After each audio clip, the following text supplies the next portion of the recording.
Good morning everyone, আমি প্রিয়াঙ্কা। আমার চ্যানেলের আরও একটি নতুন ব্লগে তোমাদের সবাইকে স্বাগত জানিয়ে আজকের ব্লগটা শুরু করছি। আমার বন্ধুরা সবাই কেমন আছো? আশা করি যে যেখানে আছো সবাই খুব ভালো আছো এবং সুস্থ আছো এই গরমের মধ্যে। তো দেখো, আজকেও আমি সকাল সকাল উঠে পড়ে চা ঠা খেয়ে স্নান টান সেরে রান্না বসিয়ে দিয়েছি। তবে তার আগে আমাদের গাছে যে কটা আম হয়েছে তার একটু ভিডিও ক্লিপ তুলে নিয়েছি, তোমাদের সঙ্গে শেয়ার করব দেখে।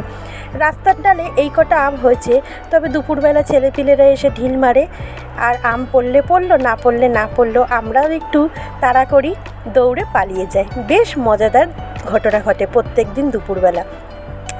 এটা প্রত্যেক বছরই হয়, যেহেতু একদম রাস্তার ধারে আম গাছগুলি, আর ওদেরই বা কী দোষ যদি এরকম বড় বড় আম গাছে ঝুলে থাকতে দেখে। সবারই তো লোভ হয় খাবার জন্য, তাই ওরাও ছোট মানুষ, ওদেরও লোভ আসে নিশ্চয়ই, সেই কারণেই ঢিল দেয় গাছে। তো যাই হোক, তারপরে দেখো আমার বড়মশাই চলে গেছিলো বাজারে। বাজার থেকে আজকের একদম জ্যান্ত পুরো অরিজিনাল তেলাপিয়া মাছ অনেক দিন পর নিয়ে এসছে। এখন আর এই অরিজিনাল তেলাপিয়াগুলি দেখাই যায় না, ওই লাইলন টিকার বাচ্চাগুলিকেই নিয়ে আসে, ওগুলোই বাজারে তেলাপিয়া হিসাবে বিক্রি হয়। যেহেতু আমার বর এই তেলাপিয়া মাছ খেতে ভীষণ ভালোবাসে, তাই প্রায় দিনই নিয়ে চলে আসে তেলাপিয়াগুলি। তবে আজকের এনেছে একদম জলে চড়া জ্যান্ত, তাই ভাবলাম তোমাদের সঙ্গে একটু শেয়ার করি। তারপরে দেখো, এখানে আমি বসিয়ে দিয়েছি চিংড়ি মাছ দিয়ে চিচিঙ্গে ভাজা। এই চিংড়ি মাছ দিয়ে চিচিঙ্গে ভাজা খেতে আমার বড় মেয়ে ভীষণ ভালোবাসে, তাই চিচিঙ্গে আনলেই বলবে, মা তুমি চিংড়ি মাছ দিয়ে ভাজা করবে। ওদিকে ভাতটা আমার হয়ে গেছিলো, ভাতটা তুলে নিলাম, আর তারপরে কড়াইতে তেল দিয়ে কালো জিরে ফোড়ন দিয়ে পেঁয়াজ কুচি দিয়ে পেঁয়াজটা একটু ভাজা ভাজা হয়ে যেতে তার মধ্যে চিংড়ি মাছগুলি নুন হলুদ মাখানো দিয়ে দিলাম।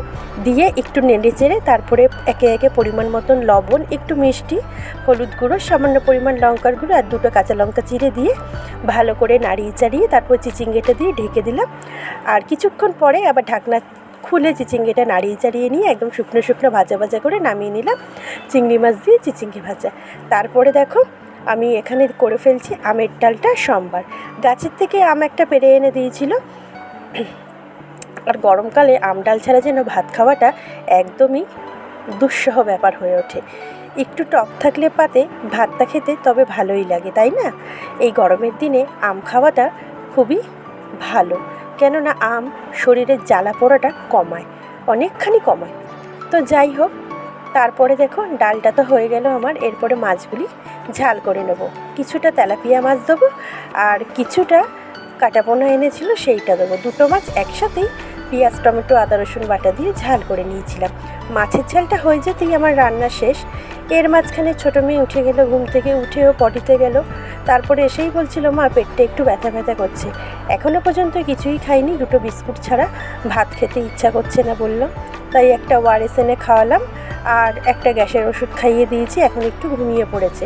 ঘুম থেকে উঠলে যদি ভালো লাগে তাহলে ভাত খাবে, না হলে আর জোর করবো না গরমে।